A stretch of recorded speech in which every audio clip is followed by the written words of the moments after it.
نبی پاک صلی اللہ علیہ وسلم کے صحابی حضرت تمیم داری رضی اللہ تعالیٰ عنہ فرماتے ہیں میں حضور کے ساتھ تھا، ایک جگہ کھڑے تھے، ہم بہت سارے صحابہ تھے، ایک اونٹ دوڑا دوڑا آیا، اس نے پہلے حضور کی قدم چومے، پھر کان میں کچھ کہا اونٹ نے، تو حضور فرمانے لگے تو فکر نہ کر، اگر تو سچا ہے تو تیری مدد ہوگی، اور اگر تو جھوٹا ہے تو تجھے تیرے جھوٹ کی سزا ملے۔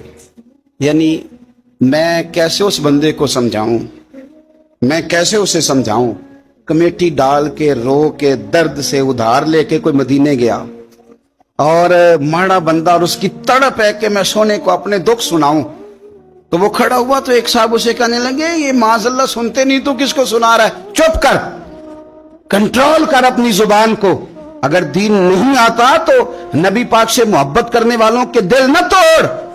جو رسول اونٹوں کی بولیاں بڑے خوب طریقے سے جانتے ہیں وہ اپنے غلاموں کی باتوں کو نہیں سنتے۔ رانجھا رادی کرنے والے ان کی بھی کیا ہی بات ہے، روزے دے دوالے نے غلامہ دیاں ٹولیاں، وہ ویکھو ایک پہ سون دے کروڑاں دیاں بولیاں۔ اونٹ آیا، آ کے اس نے پہلے قدم چومے، کان میں کچھ کہا، حضور نے فرمایا تو فکر نہ کر، اگر تو سچا ہے تو جیسے تو کہتا ہے ویسے ہو جائے گا، اور اگر تو جھوٹا ہے تو پھر تجھے تیرے جھوٹ کی سزا بھی ملے گی۔ تھوڑی دیر گزری تو حضرت تمیم داری رضی اللہ تعالیٰ عنہ فرماتے ہیں کچھ لوگ دوڑے دوڑے آئے، عرض کرنے لگے حضور یہ ہمارا اونٹ بھاگ آیا ہے اور 3 دن سے بھاگا ہے، مل نہیں رہا۔ حضور فرمانے لگے یہ تو تمہاری شکایت کر رہا ہے، یہ تو کہہ رہا ہے یا رسول اللہ میں نے گرمی سردی میں ان کی خدمت کی، اور جب میں بوڑھا ہو گیا تو انہوں نے مجھے افزائش نسل کے لیے رکھ لیا، میری نسل سے ان کے کتنے اونٹ پیدا ہوئے، اب میں بوڑھا ہو گیا ہوں تو مجھے کاٹ کے ذبح کر کے کھانا چاہتے ہیں۔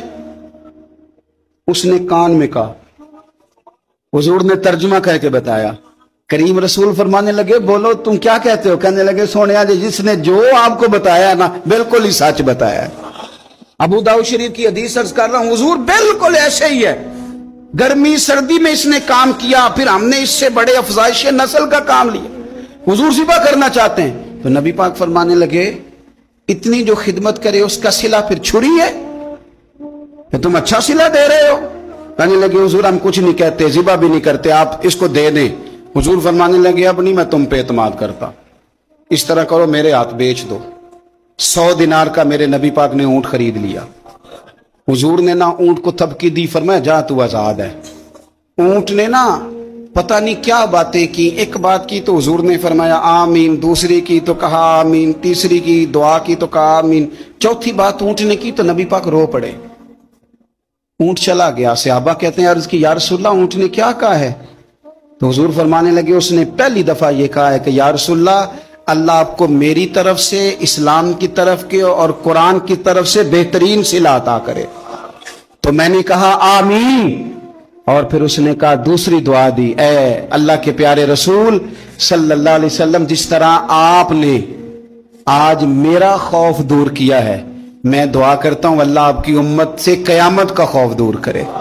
اور میں نے کہا آمین۔ تو نبی پاک صلی اللہ تعالی علیہ وآلہ وسلم فرماتے ہیں پھر اس نے تیسری دعا کی، عرض کی یا رسول اللہ صلی اللہ تعالی علیہ وسلم جس طرح آج آپ نے میرا خون بچایا ہے، سنیا میری دعا ہے رب تیری امت کا خون محفوظ کرے۔ تو میں نے کہا آمین۔ حضور فرماتے ہیں پھر اس نے چوتھی دعا کی، یا رسول اللہ میری دعا ہے آپ کی امت لڑے نہ، جنگ و جدال نہ کرے، آپس میں گلے نہ کاٹے۔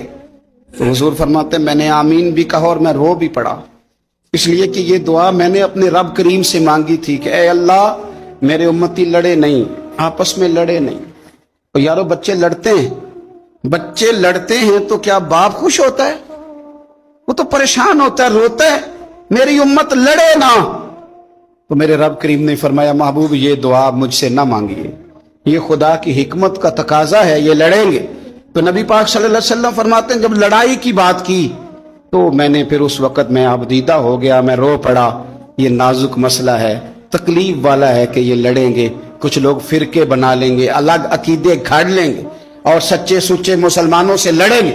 میرے بھائی یاد رکھ لیں کہ رسول پاک تو جانور اندھیرے میں ڈوب جائے تو نکال دیتے ہیں، تو امتی کیوں کہیں اور روشنی تلاش کرتا پھرتا ہے؟ وہ روز کہے کہ ماہ مدینہ اپنی تجلی عطا کرے۔